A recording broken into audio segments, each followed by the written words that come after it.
जिस पर हमारा हक न हो और उसे लेने का मन हो, तब महाभारत की शुरुआत होती है। और जिस पर हमारा हक हो फिर भी उसे छोड़ देने का मन हो, तब रामायण की शुरुआत होती है। नमस्कार दोस्तों, आप सभी को रामनवमी की ढेर सारी शुभकामनाएं। तो जैसा कि हम जानते हैं आज रामनवमी है, तो रामनवमी के इस पावन अवसर पे हम सारे लोग रामायण से कुछ अलग अलग पात्रों से एक लाइफ लेसन सीखेंगे। सबसे पहले हम ये जानेंगे कि अयोध्या, जहां ये रामायण हुआ था, अयोध्या क्या है, अयोध्या किसे कहते हैं। अयोध्या का मतलब होता है एक ऐसी जगह, अयोध्या, जिसे युद्ध में न जीता जा सके, या फिर एक ऐसी जगह जहां कभी युद्ध न होता हो, उसे अयोध्या कहते हैं। तो सबसे पहले आज हम सीखेंगे महाराज दशरथ के जीवन से। एक बार की बात है, जब महाराज दशरथ अयोध्या का राज दरबार देख रहे थे, तो एक दिन उन्होंने देखा कि उनके दाढ़ी का एक बाल सफेद हो गया था। फिर उसी क्षण उन्होंने डिसाइड किया कि अब मुझे अपनी पोटेंशियल को देखते हुए, अपनी क्षमताओं को देखते हुए, अब मुझे लगता है कि इस राज्य का असली उत्तराधिकारी अपने बड़े बेटे राम को सौंप देनी चाहिए। और उन्होंने एक सही समय पे सही डिसीजन लिया। दोस्तों, हम दशरथ महाराज के जीवन से यह सीख सकते हैं कि हमें भी कई बार अपनी क्षमताओं को, कई बार अपने पोटेंशियल को देखते हुए, ये जानते हुए कि अब हमारी क्षमता नहीं है, अब हमारी कैपेसिटी नहीं है, तो हमें अपने उन चीजों को दूसरे को जो उसके लायक है सौंप देनी चाहिए। हमें किसी चीज से उतनी आसक्त नहीं होनी चाहिए। हमें एक मोह में या एक कुर्सी के जड़ में जकड़े नहीं रहना चाहिए। दूसरी लर्निंग आज हम सीखेंगे रामायण के मेन कैरेक्टर प्रभु श्री राम से। एक बार की बात है, जब भगवान जंगल में लक्ष्मण और सीता के साथ रहते थे, तो जब एक बार रात को लक्ष्मण जी भगवान के पैर दबा रहे थे, तो पैर दबाते दबाते देखा कि बहुत सारे कांटे, बहुत सारे छोटे छोटे पत्थर भगवान के पैरों में चिपके हुए थे, भगवान के पैरों में धंसे हुए थे, जिससे भगवान के पैरों में बहुत सारा खून भी निकल रहा था। तो लक्ष्मण जी ने उसे निकालने की कोशिश की, लेकिन भगवान ने मना कर दिया, लक्ष्मण तुम उन्हें वैसे ही रहने दो। लक्ष्मण जी को ये बात देखी नहीं गई, ये बात सही नहीं, इसलिए वो जाकर माता सीता से बोले कि हे माता सीता, भगवान के पैरों में कुछ कांटे और कुछ पत्थर लगे हुए हैं, मैं उन्हें नहीं निकाल पा रहा, कृपया करके आप उसे निकाल दीजिए। जब सीता माता ने भगवान के पैरों को देखा कि बहुत सारे पत्थर, बहुत सारे कांटे भगवान के पैरों में चुभे हुए हैं, तो वो धीरे धीरे उन कांटों को, उन पत्थरों को निकालने लगी। फिर भगवान ने फिर सीता को मना किया और मां सीता को बोला कि सीता रहने दो, मैं इन पत्थरों को और इन कांटों को नहीं निकालना चाहता। सीता माता ने बोला, क्यों भगवान, ये तो आपको कष्ट दे रहे हैं, ये तो आपको पैर से खून निकाल रहे हैं, आप इन्हें क्यों नहीं निकालने देना चाहते। तो भगवान ने बड़ी मधुरता से, मुस्कुराहट के साथ बोला कि सीते, मैंने ये वचन ले रखा है कि एक बार अगर कोई भी मेरे पैरों को छू ले, मेरे शरण में आ जाए, तो वो मुझे चाहे कितना भी कष्ट क्यों न दे, उसे मैं जीवन भर के लिए अपना बना लेता हूँ। उसे मैं मटेरियली और स्पिरिचुअली दोनों तरीके से उसकी मैं केयर करता हूँ, उसकी मैं नर्चर करता हूँ, उसका मैं प्रोटेक्शन करता हूँ। ये मैंने ऐसा प्रण ले रखा है। और इस कहानी से, इस बात से हम ये समझ सकते हैं कि जब भगवान ने ऑलरेडी कह रखा है, भगवान ने बोल रखा है कि जो भी मेरी शरण में आ जाता है, मैं उसकी देखभाल करता हूँ, उसकी रक्षा करता हूँ, तो हमें भी भगवान के चरणों में जाना चाहिए। हमें भी अपने आप को भगवान के चरणों में समर्पित करना चाहिए और हम अपने सारे कार्य को भगवान को समर्पित करते हुए करना चाहिए। अगली लर्निंग हम सीखेंगे माता सीता से। बात उस समय की है जब भगवान राम को वनवास की घोषणा कर दी गई और भगवान वन की तरफ जाने के लिए पूरी तरह से तैयार हो गए।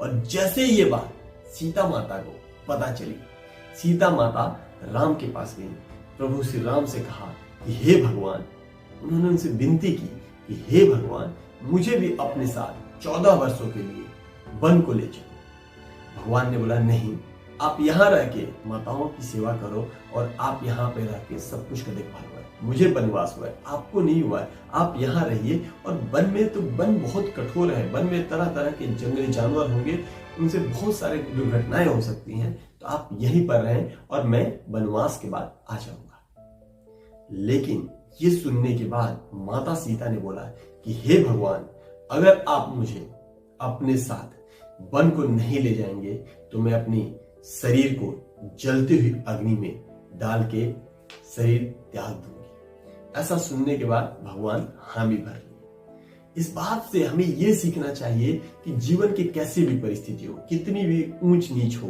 कितनी भी जीवन में तकलीफें आए, हमें किसी भी हाल में अपने पार्टनर का साथ नहीं छोड़ना चाहिए। सीता माता ये भी कह सकती थी, ठीक है आपको वनवास हुआ है, आप जाइए 14 साल रह के आइए, लेकिन उन्होंने ऐसा नहीं कहा।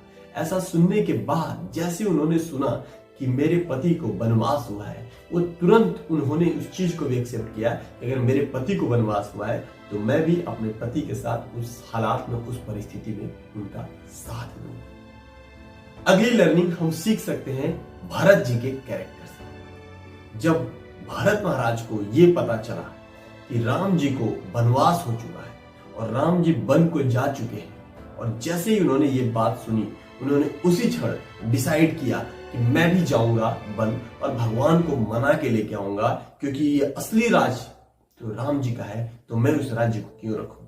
और वो वापस गए, भगवान के पास गए, भगवान से बहुत विनती की। लेकिन जब भगवान ने उन्हें बताया कि पिता ने मुझे आज्ञा दे रखा है कि तुम्हें वनवास जाना है, तो मैं वनवास को करने के बाद मैं वापस अयोध्या आ जाऊंगा।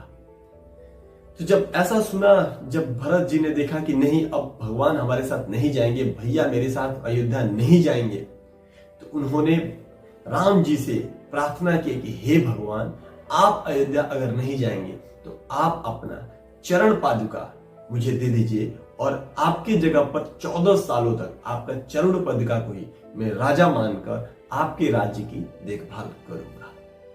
भारत महाराज के इस बात से हम सीख सकते हैं कि जिस चीज पर आपका अधिकार ना हो, जिस चीज पर आपका हक ना हो, उसे कभी भी जबरदस्ती नहीं लेनी चाहिए।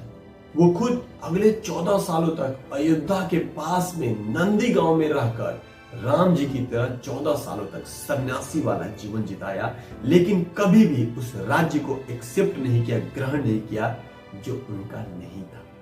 अगली लर्निंग हम सीख सकते हैं कैकेयी माता के जीवन से। कैकेयी माता बचपन से राम जी को बहुत मानती थी, उन्हें बहुत ज्यादा स्नेह करती थी उन्हें, और भगवान भी कैकेयी माता को सबसे ज्यादा मानते थे। लेकिन एक सिर्फ मंत्रा की संगति के कारण मंत्रा ने दिमाग में अलग अलग बातें घोल दी, और जिसके कारण उन्होंने राजा दशरथ से राम का वनवास मांग लिया। और इस बात से हम सीख सकते हैं कि हमें बहुत सावधान रहना चाहिए कि हम जीवन में किन लोगों के साथ रह रहे हैं, किन की संगति कर रहे हैं, किन से हम जीवन की सलाह ले रहे हैं और किन लोगों के साथ हम ज्यादा उठ बैठ रहे हैं। कई बार न चाहते हुए ये लोग हमें गलत रास्तों पे लेके आ जाते हैं और हम जीवन में भटक जाते हैं। और अगली लर्निंग हम सीख सकते हैं हनुमान जी से।